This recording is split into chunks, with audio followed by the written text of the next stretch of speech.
Gauranga, Gauranga, Gauranga. Okay. We are live on Facebook, live on YouTube, live on Zoom, and we'll get started. Good to see you all. So, welcome. Let's see. Oh, the camera needs to be. Okay, there we go. So, welcome to our evening class. And first, we're going to chant Caritamrta. Let's get the guitar.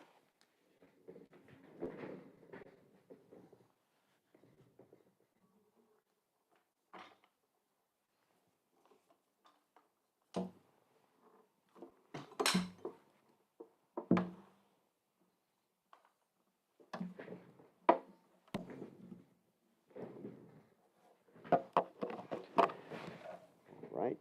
Actually, maybe we'll chant for the deities. That would be a good idea.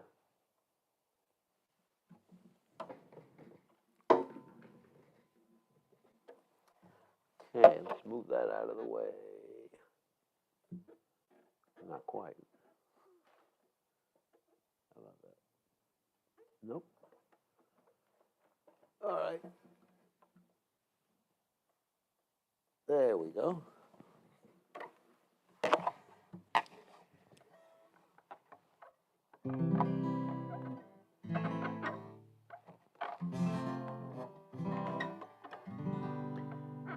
Jaya Randhamadhava Jaya Kunjaviyade Jaya Randhamadhava Jaya Kunjaviyade Vichana Parava Jaya Didi Varuda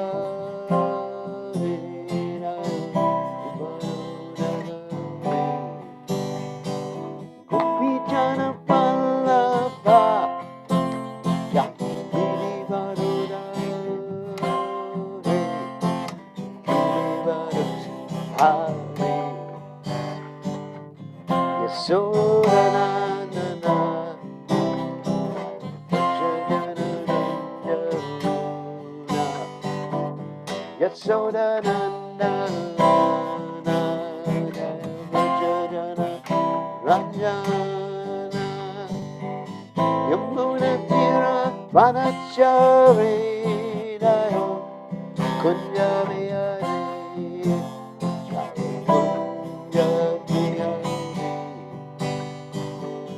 Yamuna Tira Vanacharinayo Kunjaviyade Kunjaviyade Randhamadhava Jaya Kunjaviyade Jaya Randhamadhava Jaya Kunjaviyade Gopijana Vallabha Jaya Girivarurade Girivarurade Gopijana Vallabha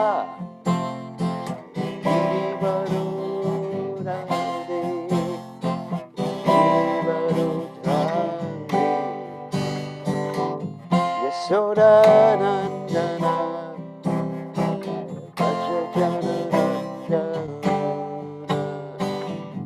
Yasodanandana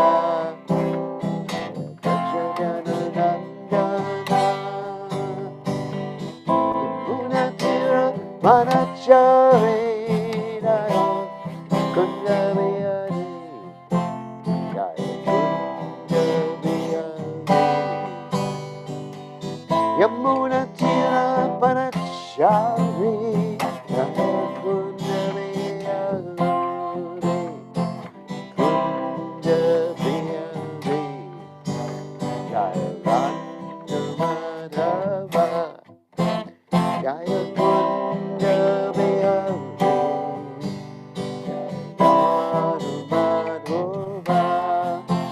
Jaya Kunjaviyade Jai Om Vishnupad Paramahansa Paracharya all Stotera Satashi Shimad His Divine Grace Abhaya Charananda Bhaktivedanta Goswami Srila Prabhupada Ki Jai ISKCON Founder Acharya Srila Prabhupada Ki Jai Ananta Koti Vaishnava Vrinda Ki Jai Namacharya Srila Vidas Thakur Ki Jai Prem Se Kaho Shri Krishna Chaitanya Prabhu Nityananda Shidwaita Gadadha Shivasiti Gaur Bhakta Vrinda Ki Jai Shri Shri Radhakrishna Gopi Gopinath Shyam Kunda Radhakunda Giri Govardhan Ki Jai Vrindavanam Ki Jai Maturanam Ki Jai Jagannath Swami Ki Jai Yamunamai Ki Jai Shrimati Lalasi Devi Ki Jai Samaveda Bhakta Vrinda Ki Jai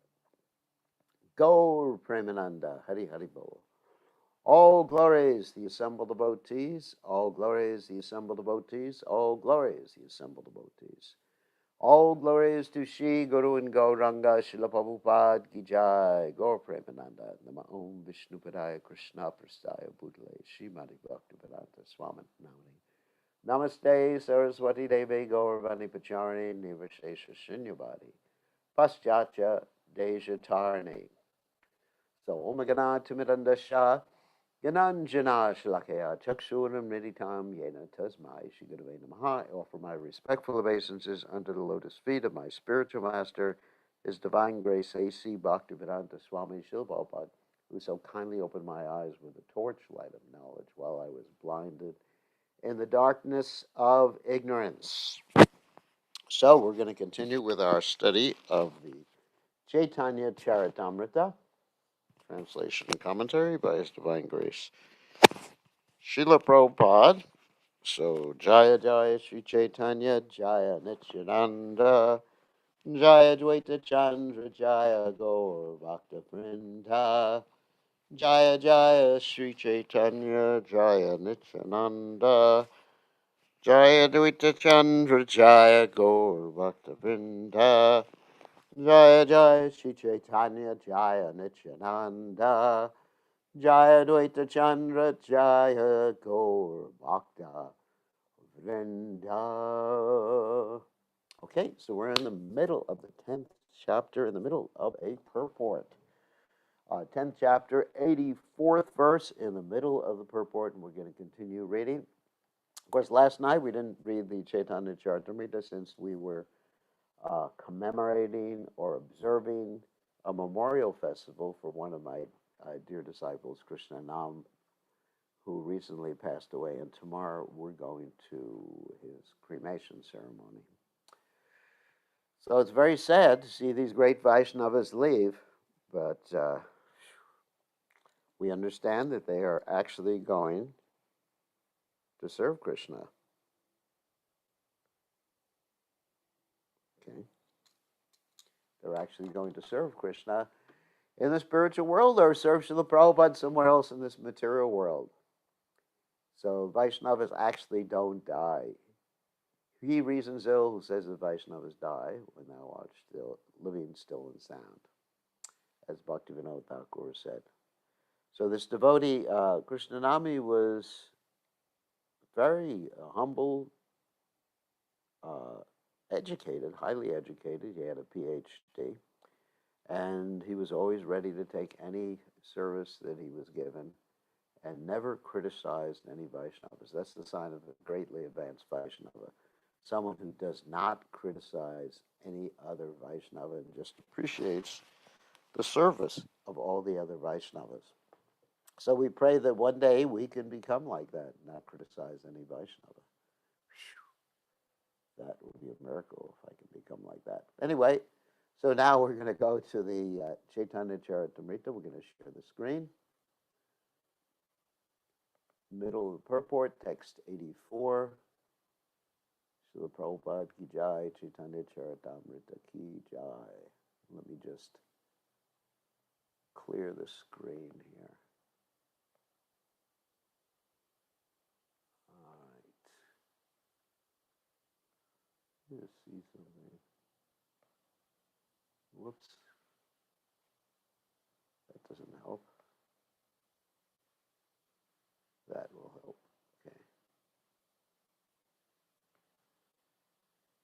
to be able to see the messages that come in.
All right, sorry about that. I disappeared. Hopefully, I'll be back in a minute. That was an internet glitch. So let's just start again. 1 second. All right, back.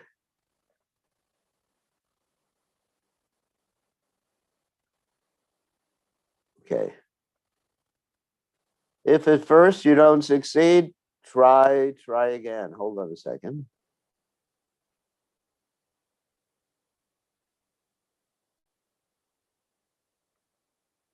One second, and we will get started.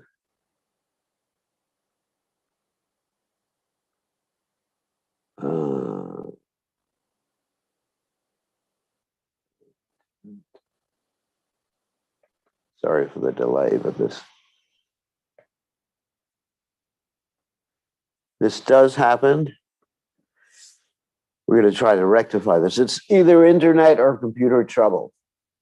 Okay. On that happy note, let's go. In the Madhya Lila, chapter 20, the device adopted by, whoops, Krishna's playing tricks on me. That was actually my fault. I hit the link. Let me just move that and go back to where I was. Okay. That was my fault. That was not a computer glitch. That was a me glitch. Okay, here we go. In the Madhya Lila, chapter 20, the device adopted by Sanatana Goswami to get free from government service is described. He served a notice of sickness to the Nawab, the Muslim governor, but actually he was studying Srimad Bhagavatam with Brahmanas at home. The Nawab received information of this through a royal physician, and he immediately went to see Sanatana Goswami to discover his intentions.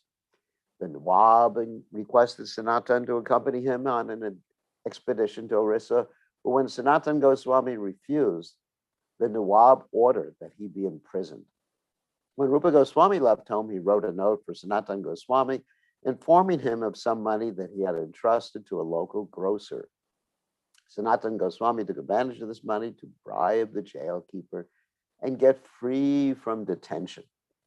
Then he left for Benares to meet Chaitanya Mahaprabhu, bringing with him only one servant whose name was Ishan. On the way, they stopped at a sarai or hotel, and when the hotel keeper found out that Ishan had some gold coins with him, he planned to kill both Sanatana Goswami and Ishan to take away the coins. Later, Sanatana Goswami saw that although the hotel keeper did not know them, he was being especially attentive to their comfort. Therefore, he concluded that Ishan was secretly carrying some money and that the hotel keeper was aware of this and therefore planned to kill him for it. Upon being questioned by Sanatana Goswami, Ishan admitted that he indeed had money with him, and immediately Sanatana Goswami took the money and gave it to the hotel keeper, requesting him to help them get through the jungle. Thus, with the help of the hotel keeper, who was also the chief of the thieves of that territory, Sanatana Goswami crossed over the Hazipur Mountains, which are presently known as the Hazari Bogs. He then met his brother-in-law, Shrikanta, requested that he stay with him. Sanatana Goswami refused. But before they parted, Shrikanta gave him a valuable blanket. I think we'll tell more of that story about Sanatana Goswami escaping from prison, which is quite an interesting story. Of course, Rupa Goswami first left the employment of the Nawab Hussain Shah. He took with him boatloads and boatloads of gold, then divided it up, some of it to his relatives, some of it for an emergency, a quarter for emergency, which he put with this grocer because there weren't actually banks then. And then he gave half of it to the Brahmanas and the Vaishnavas. So, but Sanatana Goswami could not get out of his service so easily. So he claimed that he was very sick. And the Qazi, that is the Muslim governor, sent his doctor to check on Sanatana. And the doctor said, Sanatana ain't sick. He's reading Srimad Bhagavatam with the Brahmanas every day. So the Qazi came and he said, this is not good. You should go with me to Orissa to conquer different parts of my kingdom.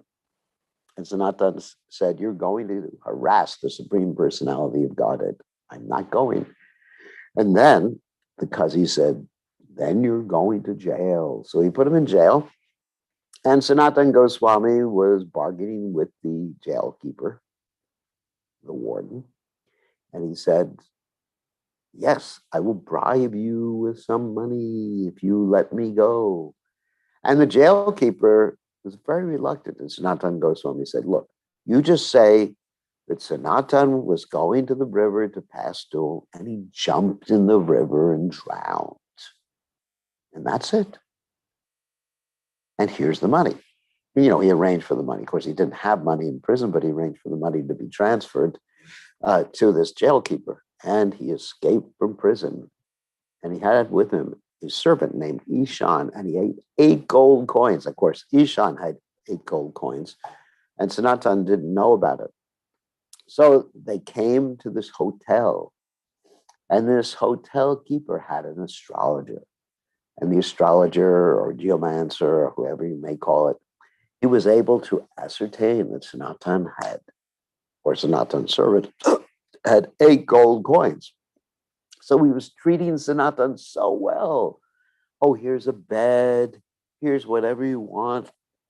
We'll help you cross the mountains. And Sanatana Goswami, being very expert in politics, understood that too much devotion is the sign of a thief.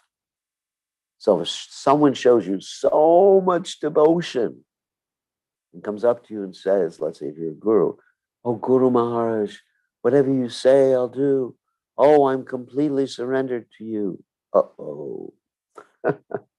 Sometimes a disciple may be surrendered. But if someone who's not a disciple, especially if you go to buy something in the store and someone is really fawning all over you, remembering the names of your family members and just ready to serve you hand and foot, then you're going to be cheated. So Sanatana Goswami understood that this hotel keeper really was going to kill him for something. He didn't know what he had, but he thought, this hotel keeper must know that Ishan has some money. So he went to Ishan. He said, do you have any gold coins? And Ishan said, I have 7. He lied. Sanatana knew he had 8. So Sanatana Goswami took the 7 gold coins, gave them to the hotel keeper and said, look, you keep them. And the hotel keeper said, thank God, you freed me from committing a greatly sinful activity because I was going to kill you for those same coins. So Sanatana Goswami sent his servant away because the servant wasn't a very good servant. And he continued alone through the mountains. And the hotel keeper actually helped him because he made a big profit that particular day. So then he gets to Varanasi after receiving a very beautiful blanket. And there's a reason for mentioning that blanket in this particular story. So receiving that blanket from Shrikanta, his brother-in-law. So let's go ahead to Varanasi, Benares. Somehow or other, Sanatana Goswami reached Varanasi and met Lord Chaitanya Mahaprabhu at the house of Chandrasekhara. By the order of the Lord, Sanatana Goswami was cleanly shaved and his dress changed to that of a mendicant or Babaji. So actually, there's a story of how he showed up at Chandrasekhara's door, knocked on the door, and Lord Chaitanya Mahaprabhu knew it was Sanatana without even seeing him. And he said to Chandrasekhar, "There is a great devotee at your door, so please let him in." So Chandrasekhara went to his door, opened the door, and he saw what he thought was an old Muslim mendicant.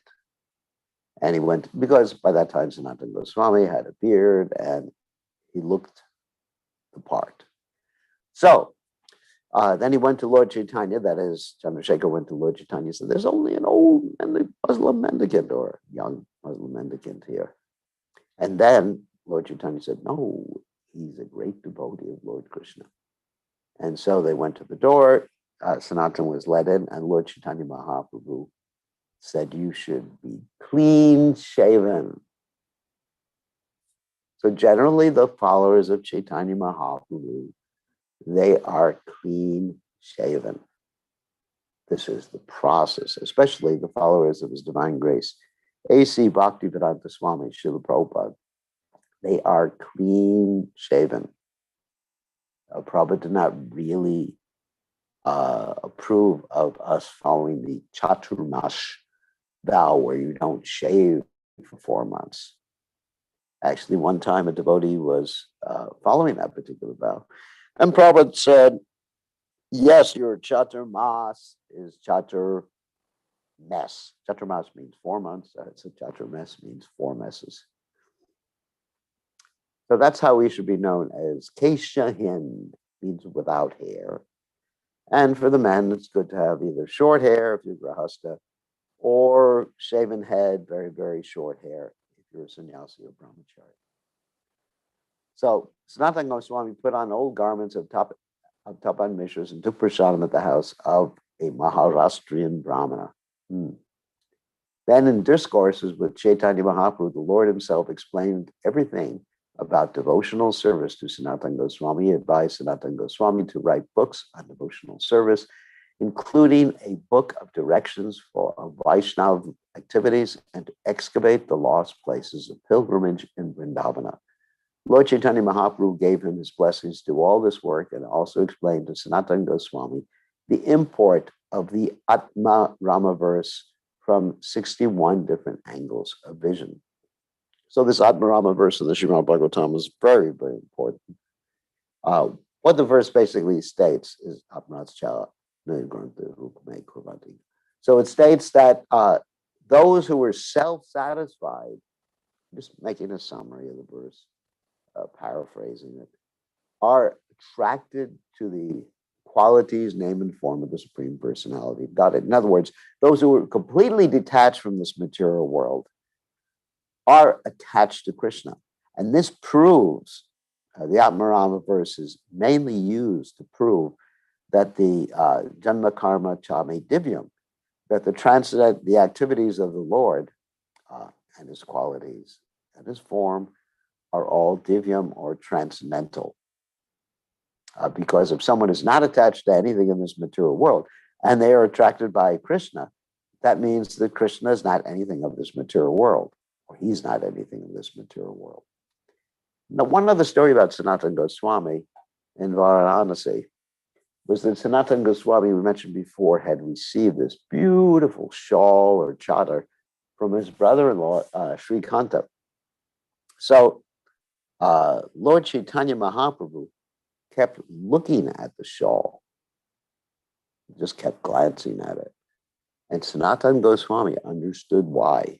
He wasn't thinking that Lord Chaitanya wanted the shawl, but he was thinking that Lord Chaitanya was thinking that it is not appropriate for a sannyasi to wear opulent clothes.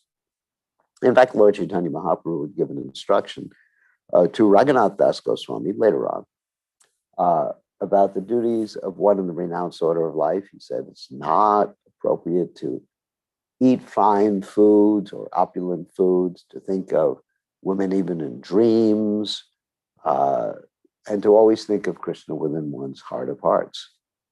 So there are more details in that particular statement. And be humble.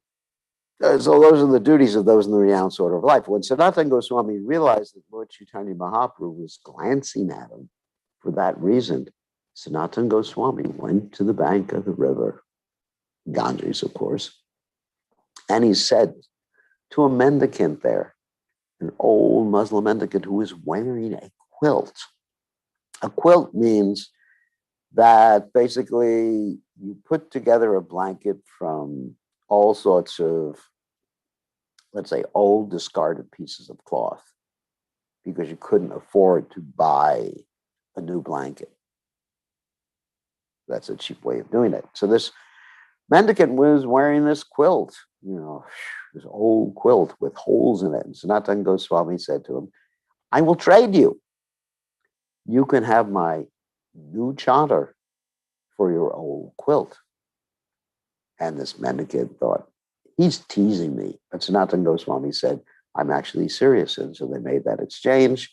And therefore, Sanatana Goswami had this old quilt, and Lord Chaitanya Mahaprabhu was very pleased with him. He said something like, when one is dealing with leprosy, one should make sure that not even a spot remains when one's trying to get rid of leprosy. So, in other words, a sannyasi or someone in the renounced order of life is like a white sheet.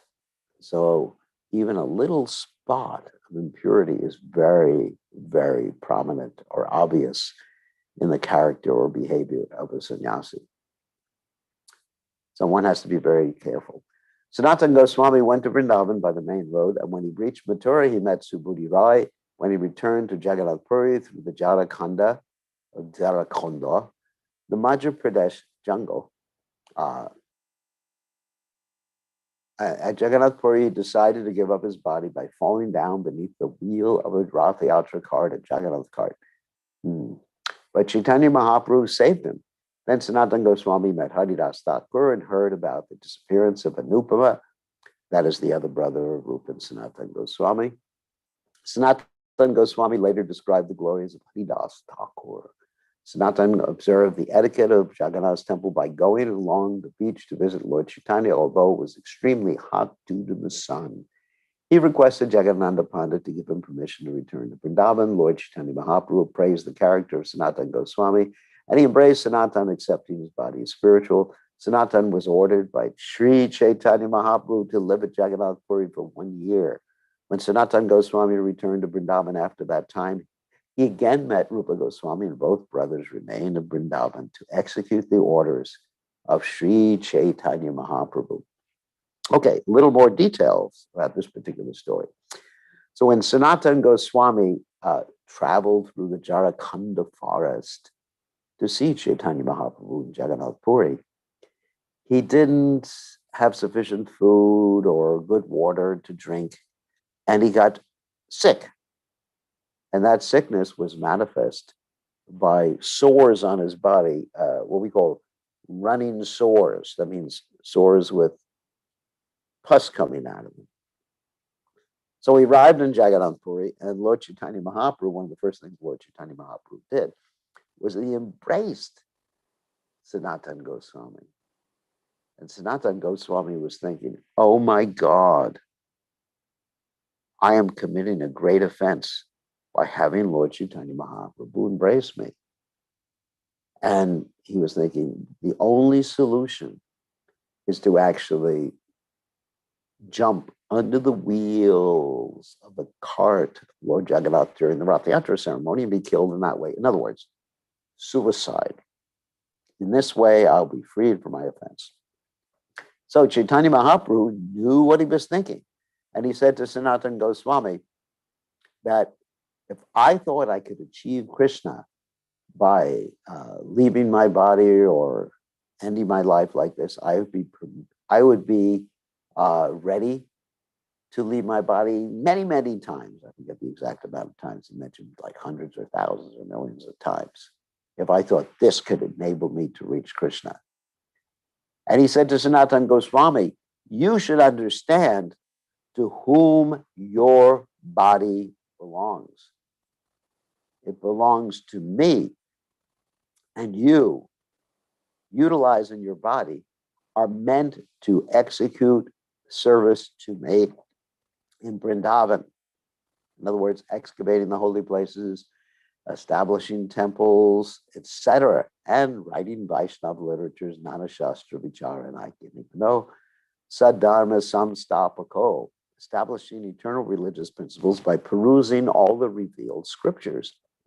So he said that to Sanatana Goswami, and Sanatana Goswami felt, oh my God, now I can't commit suicide. I'm still committing offenses. So he went to Jagannatha Pandit and said, what am I going to do? And Jagannatha Pandit advised him that right after the Rath Yatra ceremony, you should leave town and go to Vrindavan, because that's where Lord Chaitanya actually wanted you to go.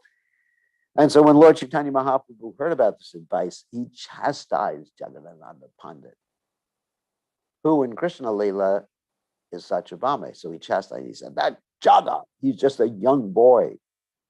And he said to Sanatana Goswami, you are actually capable of advising even me. So that is the humility of Chaitanya Mahaprabhu.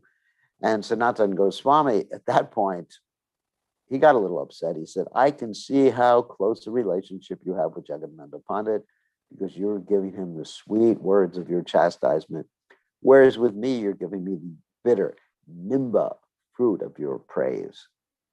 Because in many cases, the people who you chastise indicate that chastisement indicates a very close, loving relationship. And when you praise someone, it indicates, I just want to keep them at arm's length like that.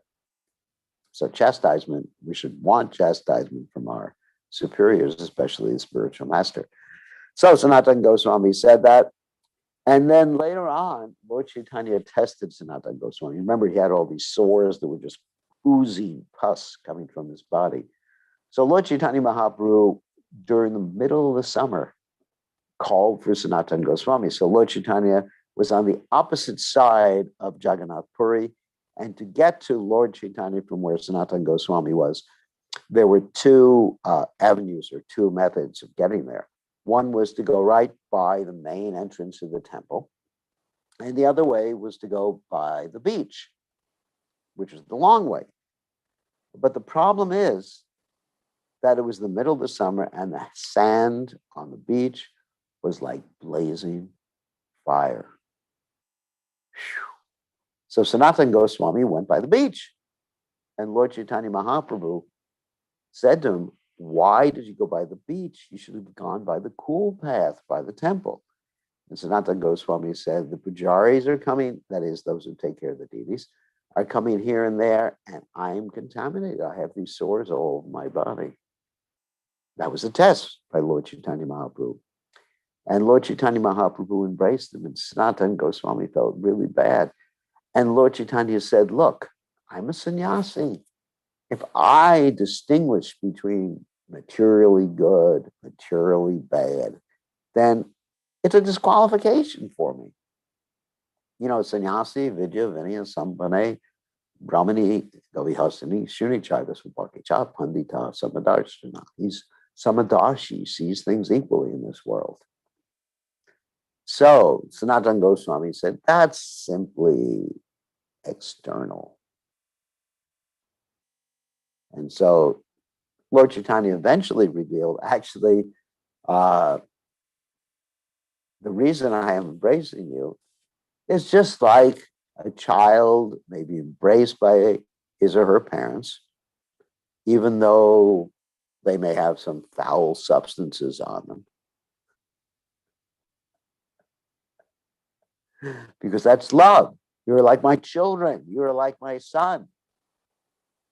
So Lord Chaitanya was exhibiting his great love for his devotees. This is actually important for us, that Lord Chaitanya Mahaprabhu loves us so much, even though we are figuratively covered with so much dirt. I'm not going to say pus, but it's disgusting things in our consciousness. Lord Chaitanya is so merciful, he's accepted us. So this illustrates the point that Lord Chaitanya is the most munificent. So then Lord Chaitanya Mahaprabhu also revealed that when I embrace you, I smelled chatushana, which is like sandalwood paste and musk and everything like that. Because Sanatana Goswami's body was spiritual. It's not an ordinary material body. And when a pure devotee gets sick, it's not an ordinary material affair. It's part of the Lord's plan. Just like we have the case with many great, like Lord Rishabhadev, when he was passing stool, it was fragrant, it was good smelling. So Sanatana Goswami in the same way. And then finally, Lord Chaitanya Mahaprabhu embraced Sanatana Goswami, and the sores just disappeared from Sanatana Goswami. So it was a great miracle. So the place where Sri Rupa Goswami and Sanatana Goswami formerly lived has now become a place of pilgrimage. It is generally known as Gupta Vrindavan or Hidden Vrindavan, and it is situated about 8 miles south of English Bazaar. There, the following places are still visited. Of course, this is in Ramakeli. The temple of Sri Madan Mohan Deity, to the Keli Kadamba tree under which Sri Chaitanya Mahaprabhu met Sanatana Goswami at night, and 3, Rupa Sagara, a large pond excavated by Sri Rupa Goswami. A society named Ramakeli Sangskari Samiti was established in 1924 to repair the temple and renovate the ponds. Of course, this was in the place where Lord Chaitanya first met Rupa and Sanatana Goswami, and of course they bowed down to Lord Chaitanya Mahaprabhu with straws in their teeth, straws in their teeth to indicate their great humility. Lord Chaitanya Mahaprabhu at that time had been heading to Vrindavan, and he was accompanied by a very large retinue. And Rupa and Sanatana Goswami, who at that time were Rupa and Sanatana, and also Anupama was there at that time, advised Chaitanya Mahaprabhu, it's not proper to go to Vrindavan with such a large crowd like this. And Lord Chaitanya Mahaprabhu, taking their advice, after meeting with them, turned back. But he also initiated them at that particular time. He gave them the name Rupa and Sanatana. And he said to them, "You are my eternal servants." So, Tanramadje Rupa Sanatana, Vada Shaka, Anupama Jiva, Rajendradi, Upashaka. Among these branches, Rupa and Sanatana were principal, Anupama, Jiva Goswami, and others headed by Rajendra were their sub-branches. In the Gaura Ganadesh Tipika 195, it is said that Srila Jiva Goswami was formerly Vilasa Banjari Gopi. From his very childhood, Jiva Goswami was greatly fond of Srimad Bhagavatam. He later came to Navadvip to study Sanskrit, and following in the footsteps of Sri Nityananda Prabhu, he circumambulated the entire Navadvip Dham. After visiting Navadvip Dham, he went to Benares to study Sanskrit under Madhusudana Vachaspati. And after finishing his studies in Benares, he went to Vrindavana and took shelter of his uncles, Sri Rupa and Sanatana. This is described in the Bhakti Ratnakara. As far as our information goes, Srila Jiva Goswami composed and edited at least 25 books. They're all very much celebrated, and they are listed as follows. Harinamamrita Vyakarana, Sutra Malika, Dhatu Sangraha, Krishnarcha Deepika, Gopala Virudhavali, Rasamrita Shesha, Sri Madhava Mahotsava, Sri Sankalpa Kalpavriksha, Bhavarta Suchaka Champu Gopal Tapaniti Dika, a commentary on the Brahma Samhita, a commentary on the Bhakti Rasamrita Sindhu, that's Rupa Goswami's book, commentary on the Ujjvala Nilamani, also Rupa Goswami's book, a commentary on the Yoga Sarastava, a commentary on the Gayatri Mantra as described in the Agni Purana, a description of the Lord's lotus feet derived from the Padma Purana, a description of the lotus feet of Srimati Radharani, Gopal Champu in 2 parts, and 19 to 25, 7 Sandarbhas, the Krama, Tattva, Bhagavat, Paramatma, Krishna Bhakti, and Priti Sandarbhas. After the disappearance of Srila Rupa Goswami and Sanatana Goswami in Vrindavan, Srila Jiva Goswami became the Acharya of all the Vaishnavas of Bengal, Orissa, and the rest of the world, and it is he who used to guide them in their devotional service. In Vrindavan, he established the Radha Damodar temple, where after retirement, this is Prabhupada, of course, speaking, we had the opportunity to live from 1962 until 1965, when we decided to come to the United States of America. When Jiva Goswami was still present, and actually that location is Srila Prabhupada's eternal home. When Jiva Goswami was still present, Srila Krishnadas Kaviraj Goswami compiled his famous Caitanya Caritamrta. Later, Srila Jiva Goswami inspired Srinivasa Acharya, Narottam Thakur, and Dukhi Krishnadas to preach Krishna consciousness in Bengal. Dukhi Krishnadas was actually Shyamananda.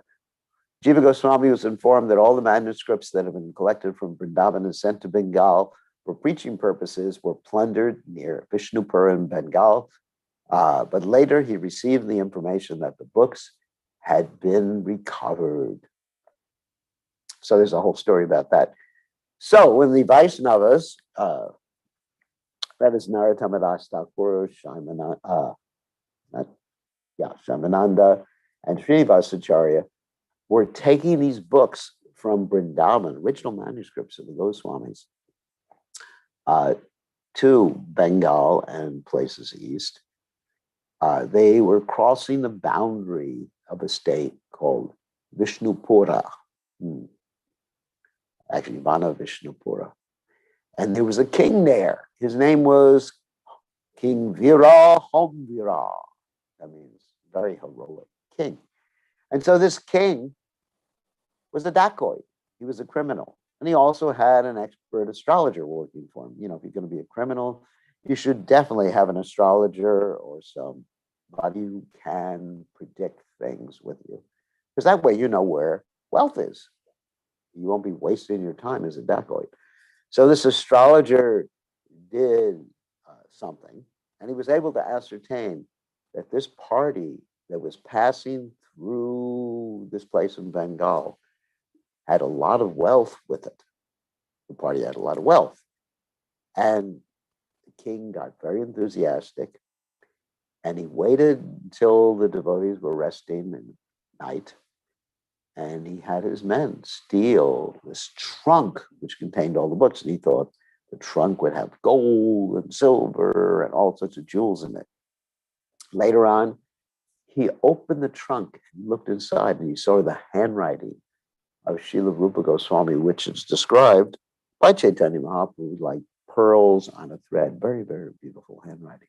And he closed the book. And so the devotees, that Srinivasacharya and, of course, Narottam Thakur and Shyamananda, were really upset. What are we going to do? But they understood it was the Lord's plan. So later on, Srinivasacharya happened to go in to the king's assembly hall, the king who had stolen the books, while the king was hearing Bhagavatam class from his sage.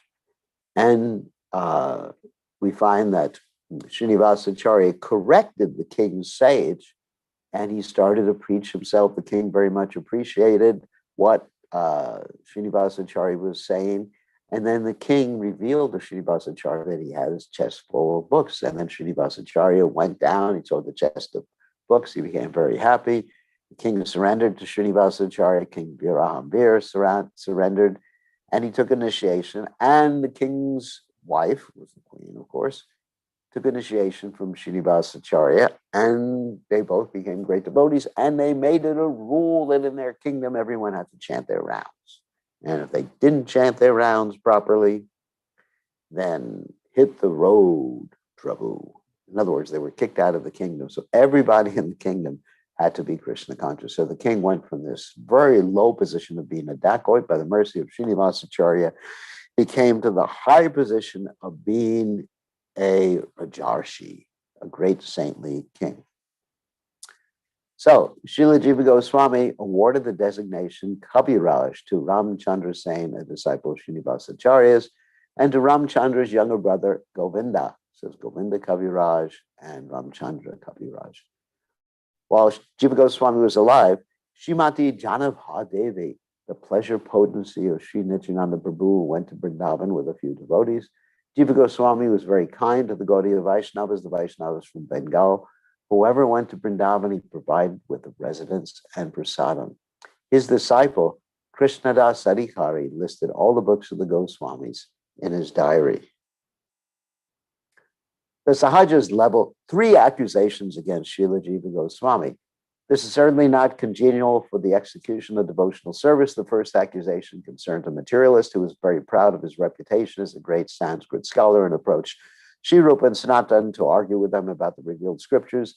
Srila Rupa Goswami and Sanatana Goswami, not wanting to waste their time, gave him a written statement that he had defeated them in a debate on the revealed scriptures. Taking this paper, the scholar approached Jiva Goswami for a similar certificate called a Jayapatra of defeat. But Jiva Goswami did not agree to give him one. On the contrary, he argued with him regarding the scriptures and defeated him. Certainly it was right for Jiva Goswami to stop such a dishonest scholar from advertising that he had defeated Sri Rupa Goswami and Sanatana Goswami. But due to their illiteracy, the Sahaja class referred to this incident to accuse Srila Jiva Goswami of deviating from the principle of humility.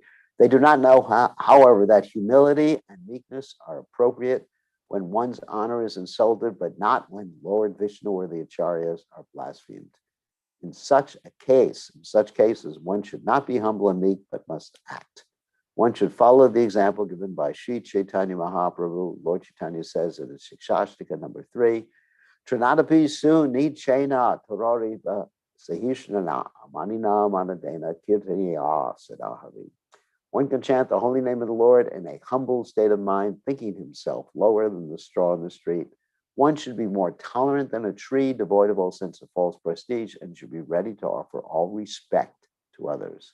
In such a state of mind, one can chant the holy name of the Lord constantly. Nevertheless, when the Lord was informed that Nityananda Prabhu was injured by Jagai and Madai, he immediately went to the spot, angry like fire, wanting to kill them.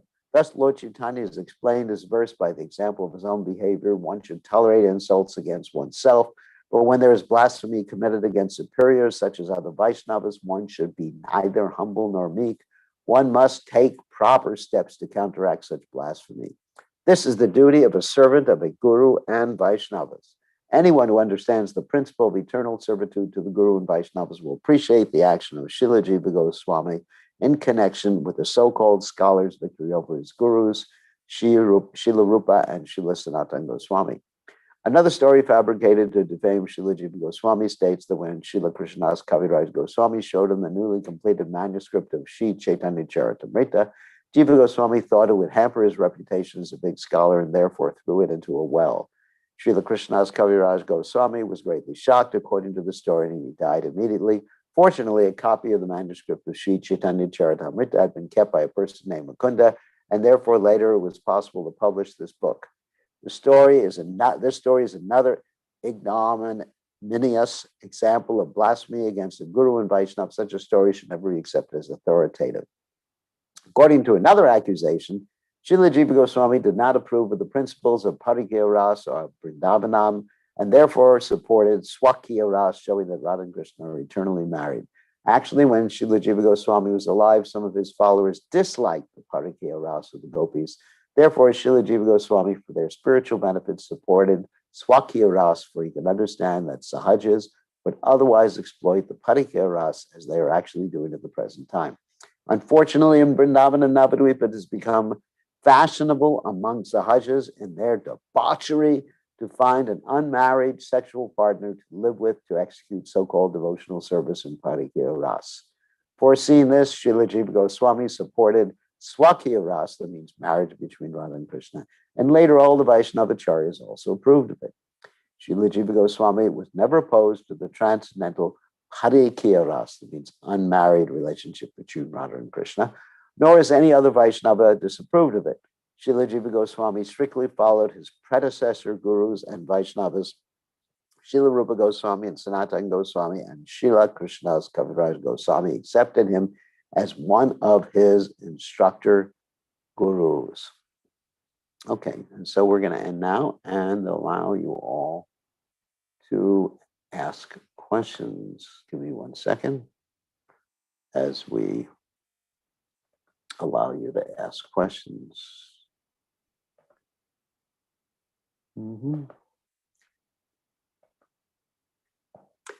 Okay, you're allowed to unmute yourselves. Who wants to ask a question? Hare Krishna, Gurudev. This is Rishikesh. Rishikesh, Hare Krishna. Gurudev, what lessons do we learn from Srila Sanatana Goswami's, this apparent disease, the skin disease, and I know it was a transcendental pastimes enacted by the Lord, but what lessons do we learn from that?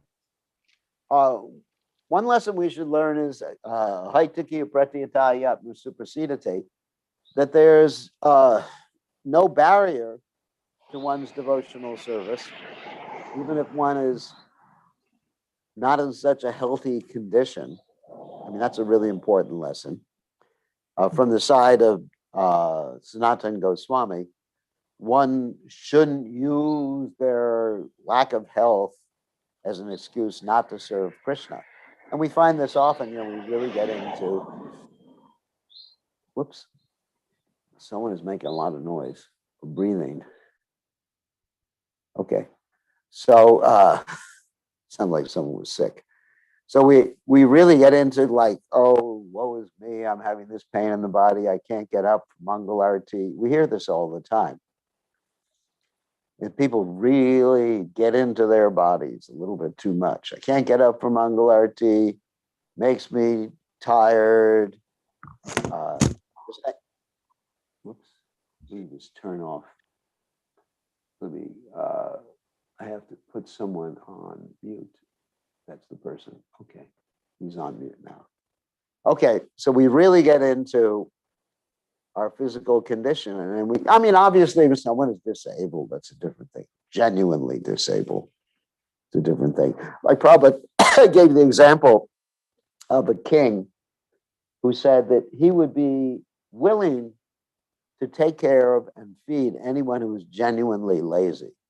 So what the king did is he did a test to see if people were genuinely disabled, I guess mentally disabled at this particular point.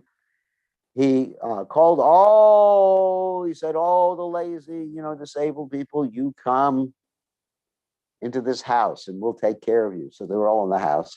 The king had the house set on fire, not to burn them. It wasn't a serious fire. And so they all ran out. They all had enthusiasm, even at 4 o'clock in the morning, Mangalarti time. They were jumping, I'm actually changing parts of the story, sorry. When they were complaining, they couldn't wake up for Mangal Arati. It was too cold out to go to Mangal Arati.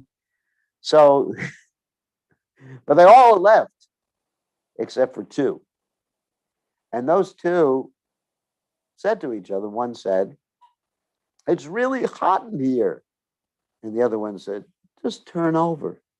And the king said, these are genuine lazy men. So you should feed them. So we should do that test. That if someone says, well, I can't come to Mangal Arati, then we should do, not set the house on fire, but just like, what should we do? Take a hose and start squirting them with water and see if they jump up and they run out of the house. And they get angry with you to see if they're actually capable or incapable. That's as far as the devotees in the temple. I'm not going to go into all your houses and do that. So anyway, so that's one point, that whatever physical condition we have, we can push ourselves a little without damaging the body. No one ever died from getting up early in the morning. So anyway, and also going to sleep early. But people say, well, I have all these habits, blah, blah, blah, blah. So anyway, so that's one point.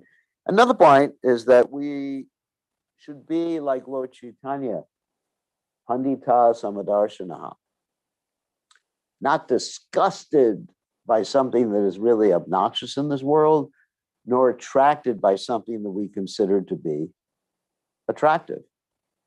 And Krishna says in the Gita, attraction and repulsion are experienced by conditioned souls. We're attracted to certain things. Just like right now, the sun is shining. Oh, it's so beautiful. And then previously it was raining today. So if one is actually, obviously, you know the difference between rain and sunshine. But like today, I actually went out for a walk in the rain. It was raining hard. Put my raincoat on, obviously. And I was thinking how nice it is. And now, of course, I'm not thinking how horrible it is with the sun shining, but, just to be equal poised. You understand the difference. Obviously, you do have your likes and dislikes. We're not stones. But you don't let it disturb a haitakiya pratyataya superseded. You don't let it disturb your service. That's very important, especially when, another lesson, especially when serving a Vaishnava like Sanatana Goswami. Like we have the story of Ishwara Puri, who was serving his spiritual master Madhavendra Puri by doing so many menial things, cleaning up after the guru. Obviously, if someone is very sick and getting old and getting ready to pass from this world, there'll be bodily fluids and everything like that one will have to take care of. And he took care of his guru like that, in a very humble way. And there's that whole story where Prabhupada asked one of his servants who was taking care of him at the end. Oh yeah, it was Abhiram. It was Abhiram was taking care of Prabhupada. And as he was cleaning up, after Prabhupada, there was bodily fluids and everything. And Prabhupada says something like, this is very horrible, isn't it? Just to test the devotion of Abhiram Prabhu. Abhiram was one of my godbrothers, very nice devotee, sweet, sweet, sweet, sweet devotee. So much devotion for Prabhupada he had. Actually, the devotees who took care of Prabhupada in the final days had so much devotion. Bhakti Maharaj, Tamal Krishna Maharaj, so much devotion. And now, of course, those devotees, at least Tamal Krishna Maharaj and Bhakti Maharaj, are with Prabhupada. We see how he called them with him before the rest of us. Really interesting. So anyway, so Prabhupada said, this is, it says like disgusting, this is horrible. And Abhiram said, no, Prabhupada. So, we love this. We love to do this. And so it's a test of one's love. That's another point that we can get from this particular story, is that Krishna will test our devotion. Ahaitakya pratyata, that there's no stopping one's service regardless of the circumstances. No impediment in one's service. So, imagine you have to take care of someone, just like we recently had one of our disciples pass away, and then one of the devotees was taking care of him. Dr. Steve was taking care of him, and it was done out of love. So, in this way, Dr. Steve, even though he's not initiated, he got great spiritual, or achieved great spiritual heights just by taking care of a Vaishnava in such a way like that, surrendering to that. And there was such a loving relationship between him and Krishna Nam Prabhu, who's the person who passed away, a disciple of mine who passed away a few days ago. So one can learn from that. Anyway, I'm sure there's other lessons to be learned, where there's love. That's very important. One should see things equally in this material world. One should not stop one's service in spite of all the material impediments. You just push forward. And you die, like Prabhupada. In the final years, he said to the devotees, I want to die on the battlefield. Like a soldier. It's very glorious. You die on the battlefield. for a soldier. And Prabhupada was very enthusiastic. He had the devotees take him to London. And practically speaking, the devotees described that his body was like a bag of bones, and then the skin was touching the bones, and an ordinary man would be writhing in pain. So anyway, so these are some of the lessons. Thank you for asking that question. That's actually a very good question. And we should go on serving Krishna regardless of the circumstances. I mean, yeah, sometimes it's impossible. Like, obviously, if you're dead. And like I say to the devotees sometimes, that when I'm giving an initiation, there's an excuse for not being able to chant your rounds when you're in a coma. It's a good excuse. Okay, so who else has a question?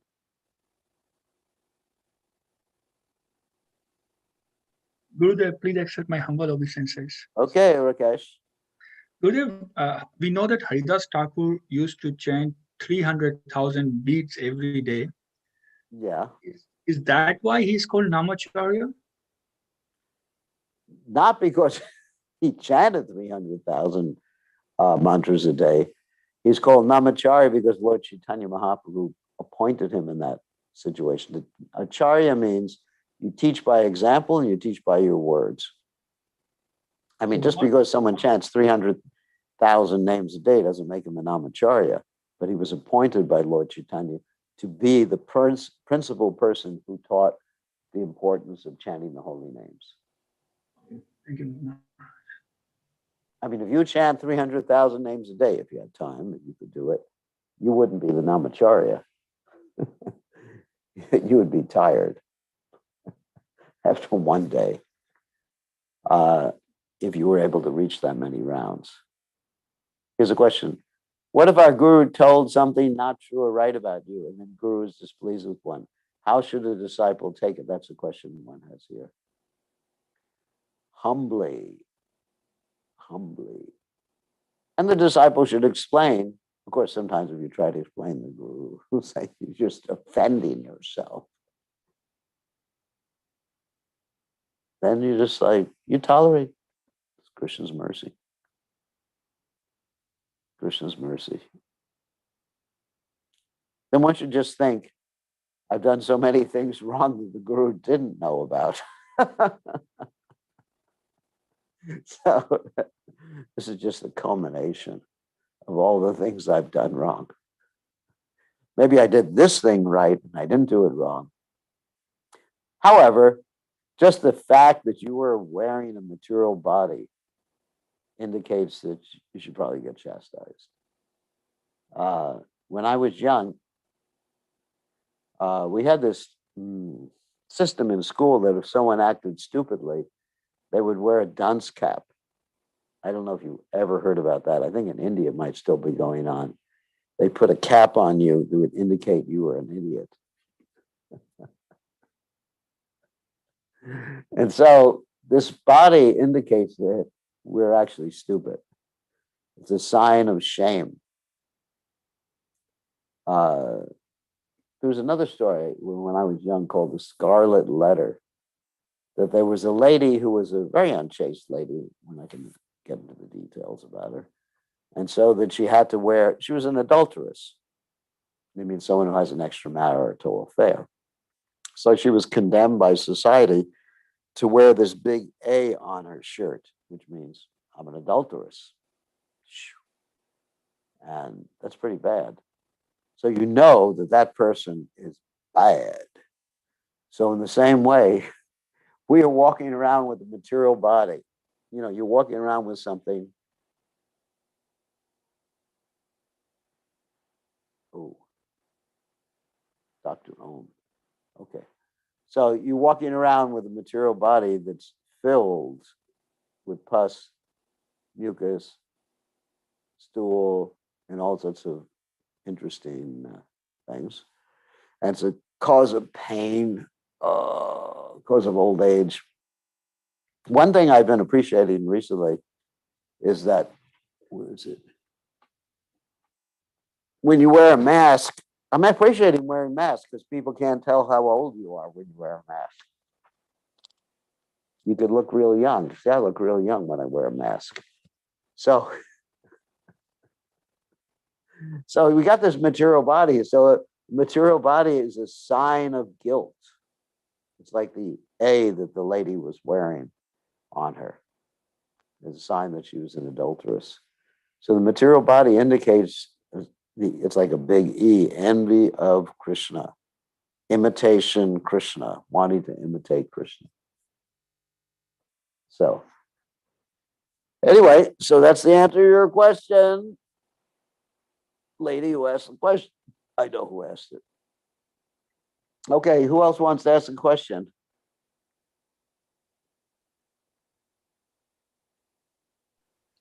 Dave? Yes. So to follow up on your answer about the material body being a badge of shame. But you have a spiritual body. So we're enjoined by Lord Caitanya to feel compassion and affection for all other living entities, Yes. even though they may be within material bodies. So how to change our consciousness when we look at ourselves as opposed to when we look at others and not feel as though they're just a walking bag of shame.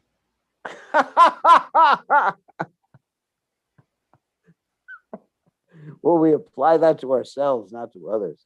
We understand with others they made a mistake and come to the material world, but we point the finger to ourselves. That's the important thing. And also, it's the guru's duty to chastise the disciple, and with compassion. With compassion, like Prabhupada was saying that to Surabhi Abhi Palyantam Swami, who was actually the person who designed so many of the buildings in India, like the Bombay Temple, the Vrindavan Temple.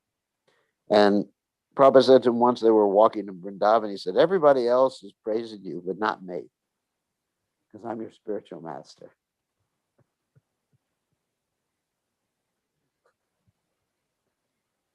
So several things get better with chastisement. Your mridanga and your disciple.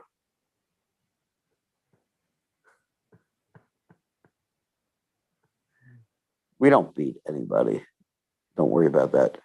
So the point is, yes, when looking at other people, we feel great compassion. They're suffering in the material world. But when something happens to us, we don't feel I didn't deserve it. You get what you deserve. You know, that's a personal thing, but we don't impose that on other people. We don't say, hey, Gopal, you got what you deserve, buddy. That's your karma.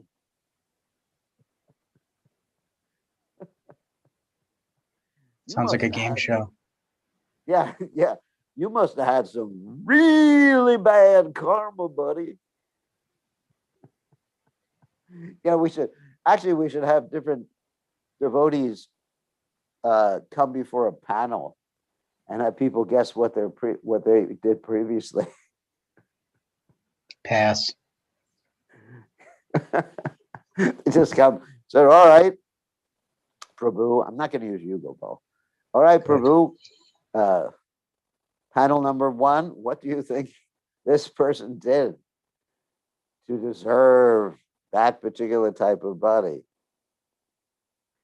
And let's say someone has a body like a beautiful lady, and a person would say, I think he was a man in his last life meditating on a lady.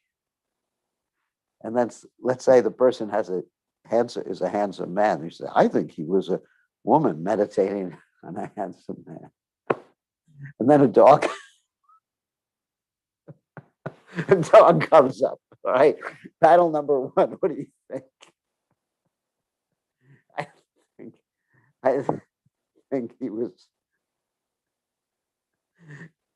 he had a big house in his last life. I mean, oh my God, I should bring this up. Just like in America,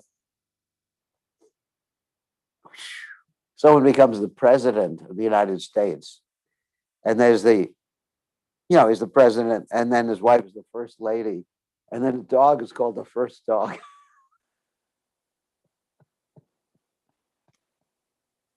One of the disappointments people had with Trump is that he didn't have a dog in the White House. And now we have a first dog in the White House.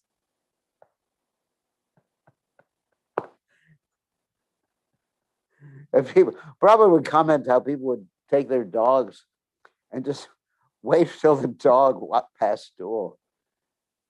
And then sometimes in America, when you have to take your dog out for a walk, you have to come with a pooper scooper.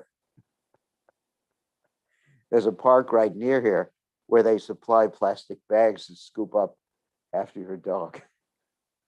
So if someone is thinking of dog, yum yum vapis maran babam yashitayan kalevaram tam tam ivaiti kantiyan sadata baba babata. So we know what that next life will be.